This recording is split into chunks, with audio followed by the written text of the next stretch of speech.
Good evening, students. Class 11th. Today I want to discuss here some important definitions regarding which is used here. First of all, mass and weight. What is mass and weight? So mass is a substance. Mass of a substance is the amount of matter present in it, while weight is the force exerted by gravity on an object. Amount of matter को ही हम मास कहते हैं। Amount of matter हमने last class में discuss किया था। Amount of matter को ही मास कहा जाता है, यही मास है। और इसका जो यूनिट होता है वो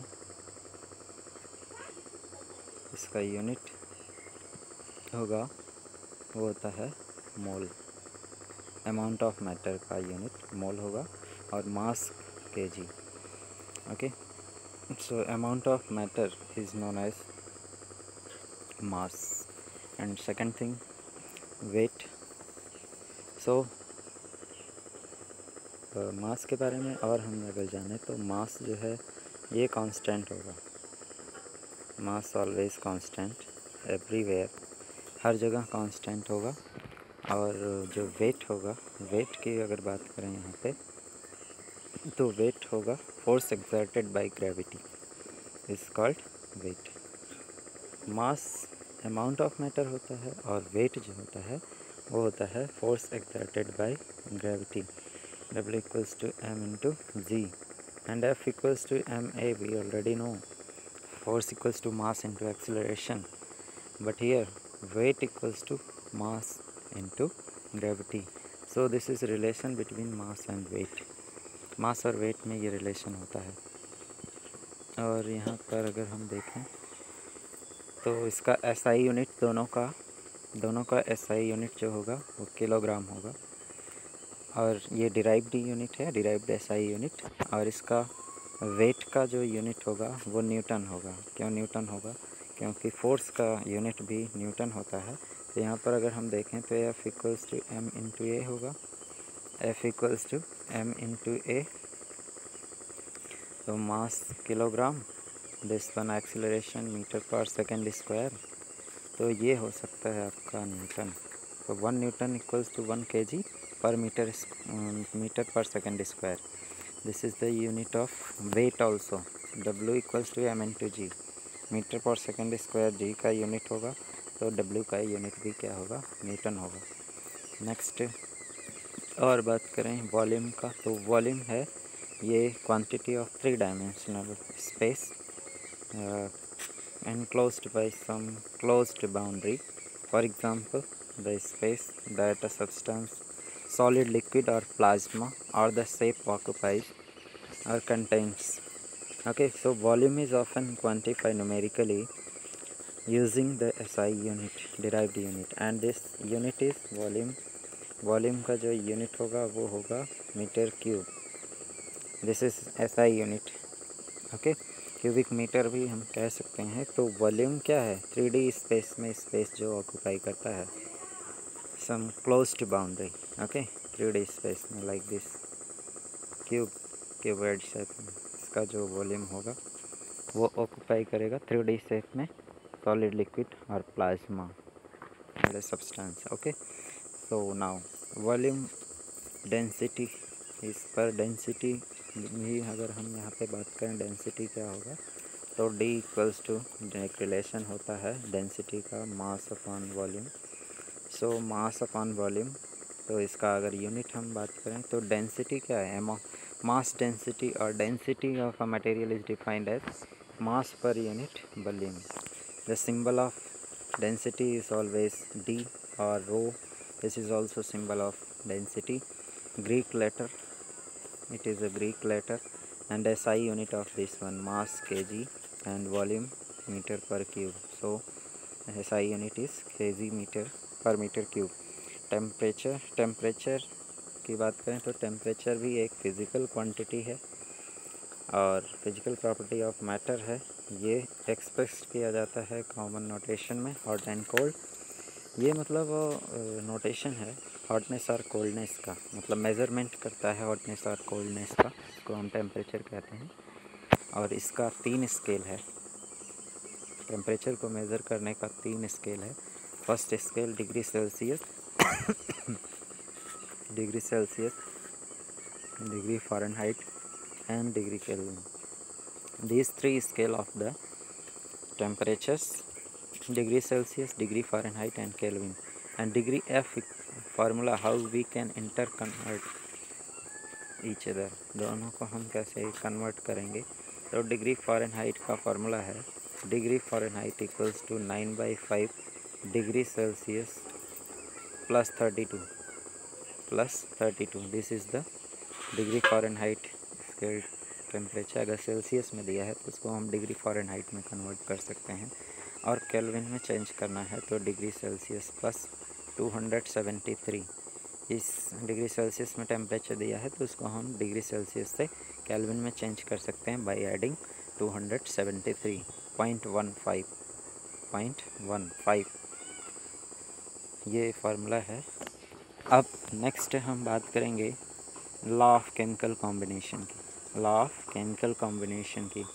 तो यहाँ पर लॉ ऑफ केमिकल कॉम्बिनेशन में हम कई लॉज पढ़े हैं, जिसमें फर्स्ट लॉ है what is law of conservation of मास। इसको एंटोनी लेवोसियर ने दिया था 1789 में।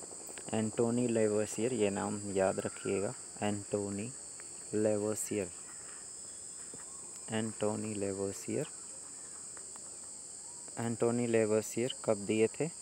इन्होंने दिया था, एंटोनी लेवोसियर ने 1789 में क्या दिया था? Law of conservation of mass. Law of conservation of mass क्या है? ये law of conservation of mass, in chemical reaction the mass of reactant equals to mass of the product. The simple, जो reactant का mass है वो equal होगा मास of the product के, मास of the product के। Okay, so it cannot be created not to be destroyed, neither can be created not to be destroyed, it can be conserved, that is mass is conserved, which is always constant, direct consequence of law of conservation of mass. Okay, so this is the law of conservation of mass. Now next one is law of constant or definite proportion. इसमें क्या बोलता है कि ratio in which 2 और more elements combined to form a compound remains fixed. जो ratio है 2 या 2 से अधिक एलिमेंट्स का वो कंबाइन करता है, कंपाउंड फॉर्म करता है, वो हमेशा फिक्स रहेगा, independent of the source of compound. ये सिर्फ सोर्स पर डिपेंड नहीं करेगा कि वो। और ये लॉ जो है गिवन, इसको फ्रेंच केमिस्ट ने दिया था। फ्रेंच केमिस्ट, फ्रांस के थे जिन्होंने इस लॉ को दिया था। इस लॉ को दिया था फ्रेंच केमिस्ट, जिनका नाम था क्या? Joseph Proust. Joseph Proust, French chemist Joseph Proust ने इस लॉ को दिया था। इसको लॉ ऑफ कांस्टेंट प्रोपोर्शन कहते हैं। इसका स्टेटमेंट क्या है? द रेशियो इन विच 2 और more elements combine to form a compound remains fixed and is independent of the source of the compound.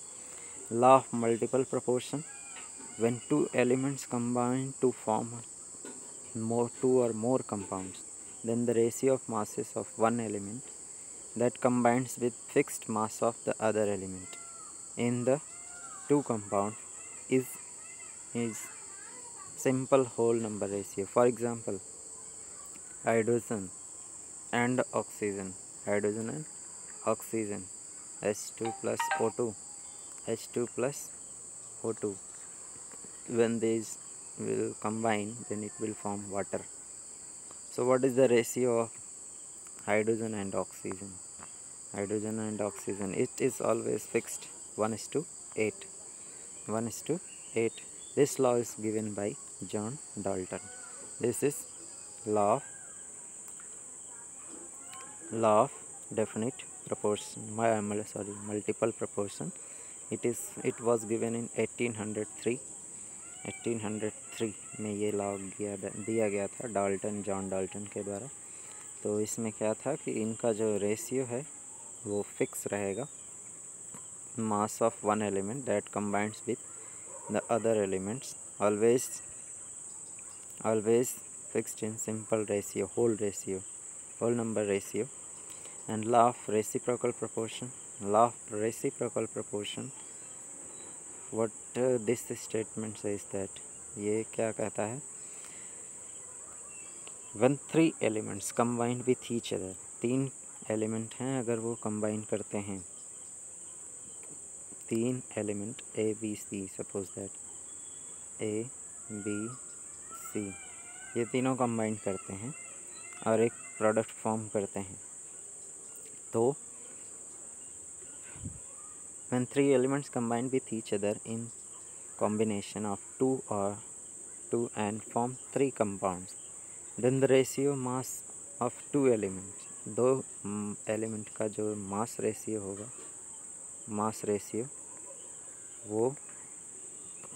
वो क्या होगा, टू एलिमेंट्स का मास रेशियो जो होगा वो fixed mass of the third element, मतलब तीसरा जो एलिमेंट होगा, थर्ड एलिमेंट जो होगा उसके मास रेशियो से कंबाइंड होगा और वो सिंपल होल नंबर रेशियो होगा।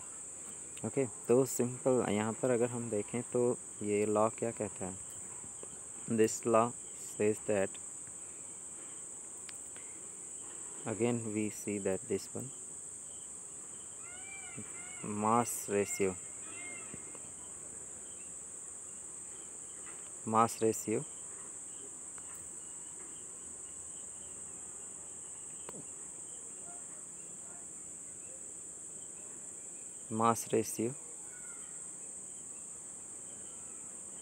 so this one, law of reciprocal proportion, when three elements combine with each other in combination of two and form three compounds, then the ratio of mass of two elements combining with fixed mass of third element and the ratio in which they combine with each other bear a simple whole number ratio to each other. This law was given by Richter ने इसको दिया था, richer ने कब दिया था, 1700, this one 1792 में ये लॉ दिया गया था। ओके, तो इसका कहने का मतलब क्या था, लॉ ऑफ रेसिप्रोकल प्रोपोर्शन में सपोज दैट अगर तीन एलिमेंट कंबाइन करते हैं A B and C, A plus B plus C, okay, तीन एलिमेंट हैं वो कंबाइन करते हैं, two elements, combination of two elements form three compounds, then the ratio mass, third अगर कंपाउंड ये फॉर्म करते हैं तो ये क्या होगा, इनका जो रेशियो होगा तो सिंपल होल नंबर रेशियो होगा, simple whole number ratio. For example N2 plus O2 gives to NO2, देन इसका जो रेशियो होगा वो फिक्स्ड रेशियो होगा, ये लॉ ऑफ रेसिप्रोकल प्रोपोर्शन कहता है। Okay, after that next one is Gay-Lussac's law of gaseous volume, Gay-Lussac's law of gaseous volume, ये क्या कहता है, Gay-Lussac's law of gaseous volume 1808 में ये लॉ गिवन, 1808 में ये लॉ दिया गया था Gay-Lussac के द्वारा, उनका नाम था Gay-Lussac। ओके, Gay-Lussac ने क्या लॉ दिया था, उन्होंने ऑब्जर्व किया कि जब गैस कंबाइंड करती हैं केमिकल रिएक्शन में तो वो सिंपल रेशियो वैल्यू होती है। Means this law was given by Gay-Lussac in 1808. He observed that when gases combine or are produced in a chemical reaction, they do so in simple ratio by volume provided all gases are at same temperature and pressure. Okay, all gases are at same temperature and pressure. So this one, Gay-Lussac's law of gaseous volume, it was given in 1808. Avogadro law 1811 में दिया गया था। इसमें क्या बताया गया कि जब equal volume of gases same temperature और प्रेशर पर equal number of molecules contain करती हैं, ये एवोगैड्रो ने 1811 में ये लॉ दिया था। अब सबको अगर हम कंबाइन कर दें सारे लॉज को, तो यहाँ पर एक डाल्टन्स एटॉमिक थ्योरी, जिसको हम डाल्टन्स एटॉमिक थ्योरी कहते हैं, क्या था 1808 में डाल्टन ने पब्लिश किया था new system of chemical philosophy in which he propose the following. क्या प्रपोज किए थे? First, matter consist of indivisible atoms. Matter में जो एटम्स होते हैं वो इनडिविजिबल हैं, मतलब उनको डिवाइड नहीं किया जा सकता है। All the atoms of given element have identical properties. जितने भी एलिमेंट हैं गिवन एलिमेंट में वो सभी की, उन सभी की प्रॉपर्टीज़ जो होगी वो सेम होगी, उनका मास भी सेम होगा।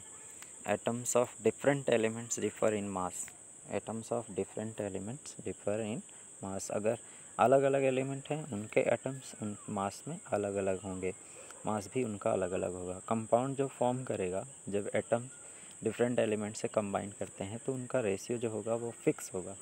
Chemical reaction involves reorganisation of atom. इसमें रीऑर्गेनाइजेशन ऑफ एटम्स होगा। These are neither be created not to be destroyed. मतलब इसमें एटम्स का रीऑर्गेनाइजेशन होगा, मतलब एटम्स को ना तो क्रिएट कर सकते हैं और ना ही डिस्ट्रॉय कर सकते हैं केमिकल रिएक्शंस में। Okay, so these are the Dalton's atomic theory. After that, definition of atom and molecules. So first one is, atom is the smallest part of an element that can participate in a chemical reaction. ये सबसे छोटे से छोटा particles है element का जो कि participate करता है केमिकल रिएक्शंस में। Okay, only for non radioactive, this is true only for non-radioactive reactions. So mass of an atom, mass of an atom that can be denoted by two ways. First method, पहला method क्या है mass of an atom का? इसको अगर हम बात करें तो मास ऑफ एन एटम को हम कैसे डिनोट कर सकते हैं? फर्स्ट मेथड, एटॉमिक मास को डिफाइन करेंगे।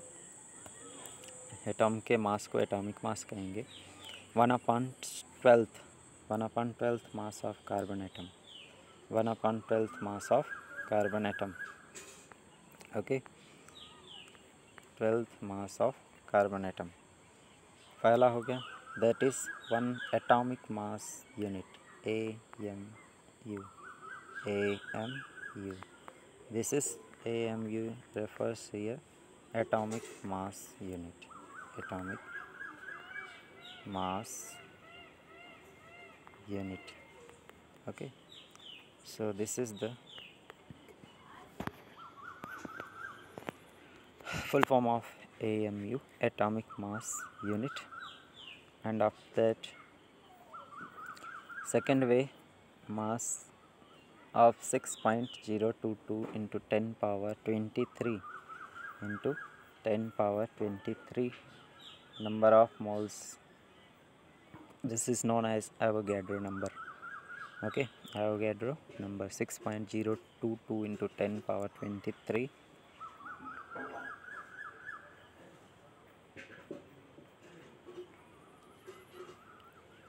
atoms of the element taken in grams.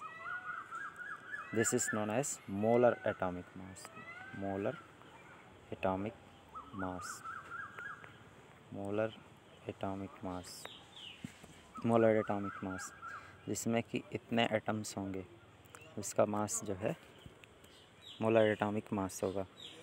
अब नेक्स्ट और देखें तो mass of 1 atom 1 AMU that is 6.022 into 10 power 23 atomic mass unit. This one is numerically equal When atomic mass is taken in grams, then it is called molar atomic mass. 6.023 into 10 power 23, this is called 1 mole of an atom, and the number is also known as Avogadro number. Avogadro number, that is represented as Na. What is the value of Na? This is equals to 6.022 into 10 power 23. This one, atoms, molecules or ions. Okay, atoms, molecules or ions. This is the value of Na, Avogadro number, and mole is just a number. Okay, suppose that 1 dozen equals to 12, then 1 million equals to 10 power 6. So 1 mole equals to 6.022 into 10 power 23. And molecules, a group of similar or dissimilar atoms which exist together in nature, that is known as molecules. Okay, so जिसमें similar atoms या अलग अलग atoms का जो group होगा वो एक साथ एग्जिस्ट करता है नेचर में, तो उसको हम मॉलिक्यूल्स कहते हैं। जैसे अगर हम H बात करें, यहाँ पर H क्या होगा? H एटम है, हाइड्रोजन एलिमेंट का एक एटम, और H2 जो होगा ये क्या होगा? H2 मॉलिक्यूल है। H2 one molecule of hydrogen, है, तो इसको हम कह सकते हैं this is in atomic form. Element के फॉर्म में इसको हम ऐसे लिखेंगे, मॉलिक्यूल के फॉर्म में ऐसे लिखेंगे। तो this is a way how you can differentiate between atoms and molecules. Mass of the molecule is measured by adding masses of atoms which combined together to form molecules. So mass of molecule can be represented by the two methods: mass of an atom and gram per mole, means molar mass. So mass of a sample, it is represented by two ways: first AMU and second molar mass. Next one, what is this? Chemical reaction. What is chemical reaction? Chemical reaction is only rearrangement of atoms.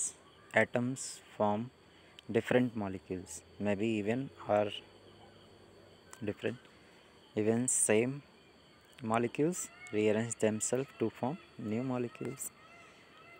So rearrangement of the atoms. What points you want to remember here? Always balance chemical equation before doing any calculation.